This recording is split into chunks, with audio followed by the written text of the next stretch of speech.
My girlfriend said, "Your rich friend wants me. I'm choosing financial security." I replied, "Smart business move." Then I told my friend she'd been bragging about using him for money while texting her ex. His security cameras caught her stealing jewelry to fund her double life. Now she is going to prison. I, 28 male, have always been a planner. I'm an architect. I build things meant to last based on solid foundations. I thought my relationship with Cynthia, 26, was the same. We'd been together for 3 years. We were talking about moving in, about the future. It felt stable. It felt real. My best friend since college, Jacob, 28, is the opposite of me in many ways. He inherited a significant family business, and while he's sharp and works hard, money has never been an object for him. He's generous to a fault and a little naive about people's intentions. He's been my rock, and I've been his reality check. We're a good balance. Cynthia was always a bit taken with Jacob's lifestyle. The casual weekend trips on a whim, the dinners where you don't look at the prices, the effortless access to a world I was working methodically to build a small piece of for myself. I saw her fascination, but I chalked it up to normal curiosity. A wouldn't it be nice daydream. I never thought it was a shopping list. The 3 of us hung out a lot. Last month, Jacob hosted a small get-together at his massive house. It was a normal evening, or so I thought. 2 weeks ago, on a Tuesday, Cynthia sat me down on our sofa. The one we'd spent a whole weekend picking out. She had this look on her face, not sadness, but a kind of detached pity. It was the look you give an employee you're about to make redundant. "Ryan," she started, her voice unnervingly calm. "We need to talk about our future." I leaned in, concerned. "Okay, what's on your mind?" She took a breath and said the words that fractured my entire reality.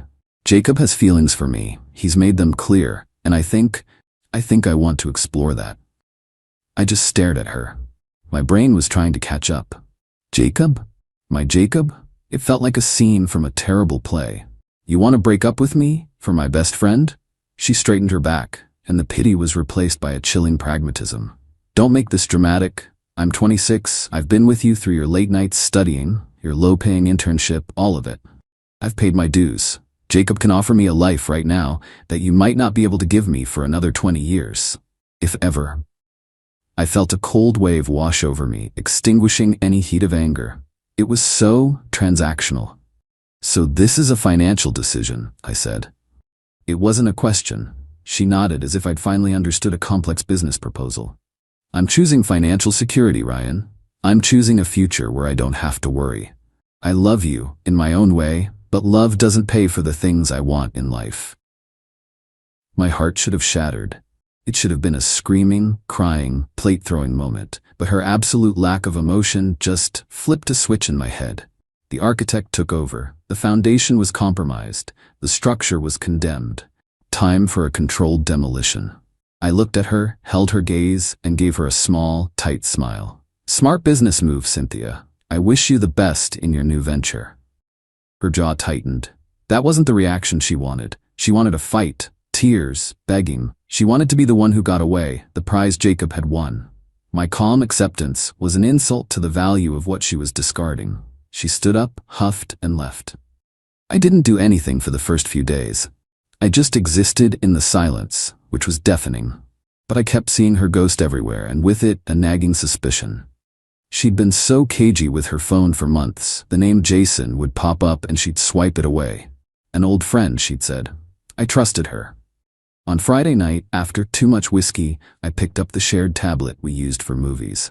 My thumb hovered over her Messenger app. I felt sick, but I had to know. I opened it, still logged in, and there it was. A full-blown conversation with her ex. "Cynthia, he's finally taking the bait, the rich one." "So you're really doing it?" "He's so easy. He thinks I'm fascinated by his business insights, LMAO. I told Ryan tonight. He'll be out of the picture soon." "And what about us?" "Baby, you know you're the one. This is just a means to an end.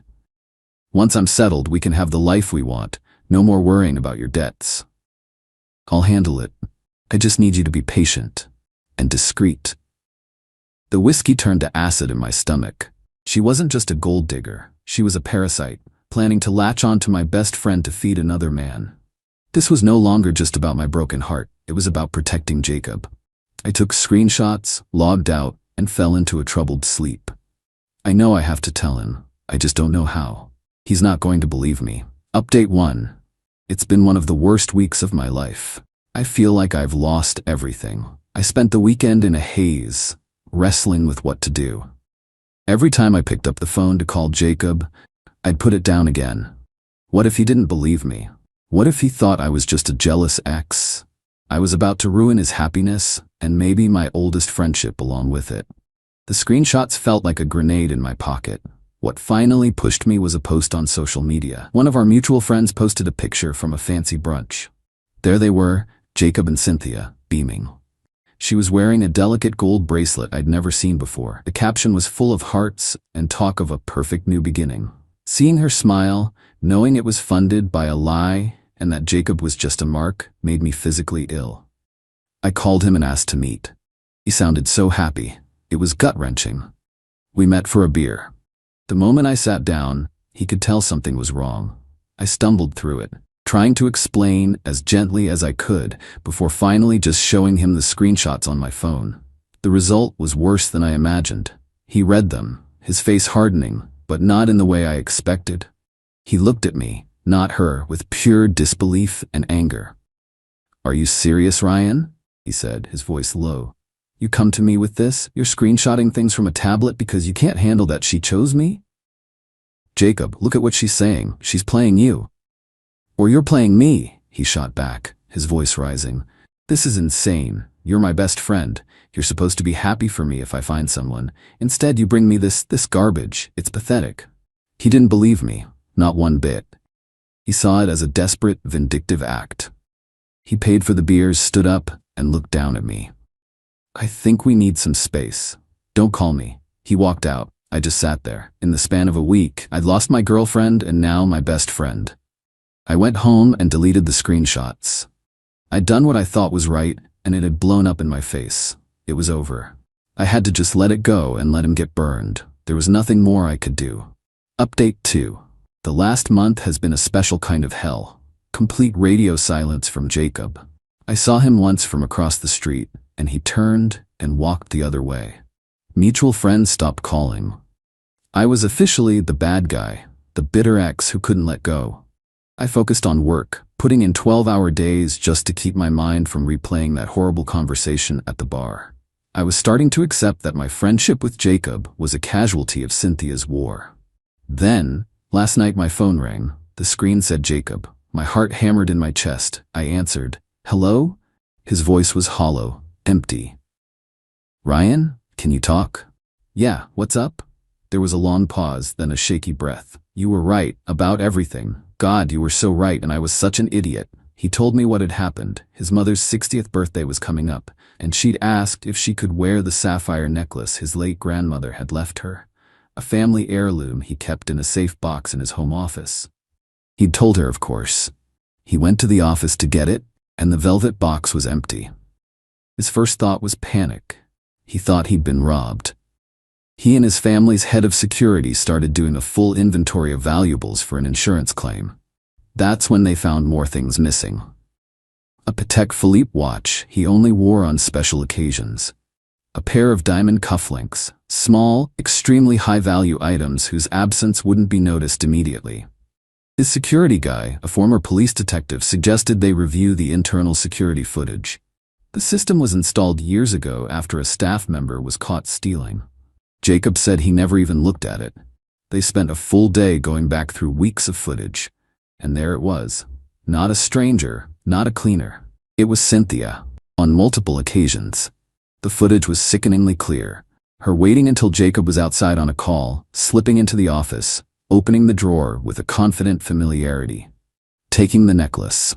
Another day, her pocketing the cufflinks from a valet tray in his closet. It was methodical, cold. She knew exactly what she was doing. She was robbing me blind the entire time she was telling me she loved me, Jacob said, his voice cracking. Every time she came over, while I was cooking her dinner, she was stealing from me. He apologized over and over. For not believing me. For being a fool. I told him not to worry about it, that I understood. He was in love. Or he thought he was. He said he hadn't confronted her. His lawyer has all the evidence, the authenticated video files, the list of stolen items with certified appraisals valuing them at well over $50,000, and my original story as context for motive. They filed a police report this morning. This is out of our hands now. Update 3. Things have moved, but slowly, and it's been uglier than I could have imagined. The police took about a week to review the evidence before they moved. They arrested Cynthia at her apartment. From what I heard, it was a quiet, humiliating affair. Then the war started. Cynthia's parents bailed her out and hired a notoriously aggressive defense attorney. Their strategy is simple: scorched earth. They are painting Jacob as a vindictive, controlling ex-boyfriend and me as his jealous co-conspirator. The smear campaign has been brutal. Anonymous accounts on social media accusing Jacob of being abusive. Her parents calling up distant relatives and old family friends to spin a tale of a young woman being framed by a powerful family after she tried to leave an unhealthy relationship. It's disgusting, but it's effective. I've lost a few more friends who believe there must be some truth to the story. The stress has been immense. I've had trouble sleeping, and my work has suffered. This is the real cost of her actions, the shrapnel that hits everyone else. The police questioned Jason. His loyalty lasted about 5 seconds under legal pressure. His lawyer negotiated a deal. He pleads guilty to a misdemeanor for receiving stolen property, the watch Jacob identified, and gets probation, and in return, he provides full testimony against Cynthia. He gave them everything. Cynthia's lawyer has been a nightmare for Jacob, filing motion after motion to get the video evidence suppressed, trying to bury him in paperwork.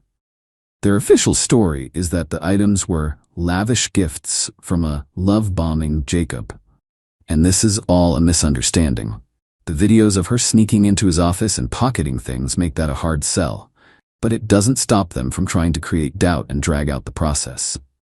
It's not about winning in court. It's about inflicting as much pain and expense as possible to force Jacob to drop the charges.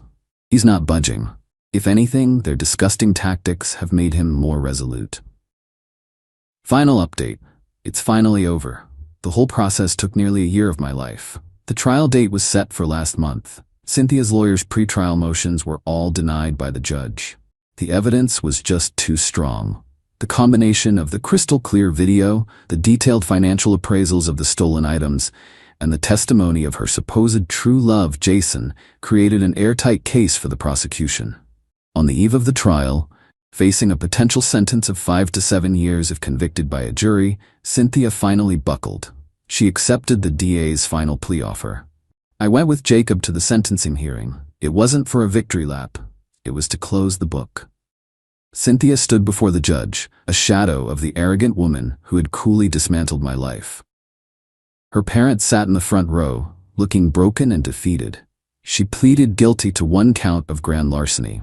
The judge made it clear he was not impressed by her or her lawyer's tactics during the pretrial phase. He spoke about the predatory nature of the crime, a deep personal violation of trust that went far beyond simple theft. Her sentence, 18 months in a minimum security state facility, followed by 3 years of supervised probation. She is also required to pay full restitution for the items that were not recovered, totaling around $22,000. Her parents looked like they were going to collapse. As the bailiff led her away, I didn't feel joy. I didn't feel triumphant revenge. I just felt tired. An immense bone-deep exhaustion. Jacob and I went for a drink afterward, back at the same bar where he'd called me a pathetic liar.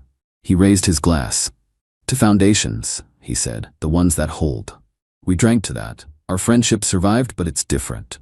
It's stronger, but it's tempered by a shared trauma. The experience has changed me. I'm more cynical, more guarded. My work is my sanctuary. A place where logic and integrity still mean something. I look at people differently now. I see the calculations behind the smiles. Cynthia didn't just steal jewelry. She stole a part of my ability to trust, and that's a scar that doesn't fade. Justice was served, I suppose, but it feels less like a victory and more like the end of a long, painful, and necessary demolition project. The site is clear, but I'm not sure I'm ready to build anything new on it just yet.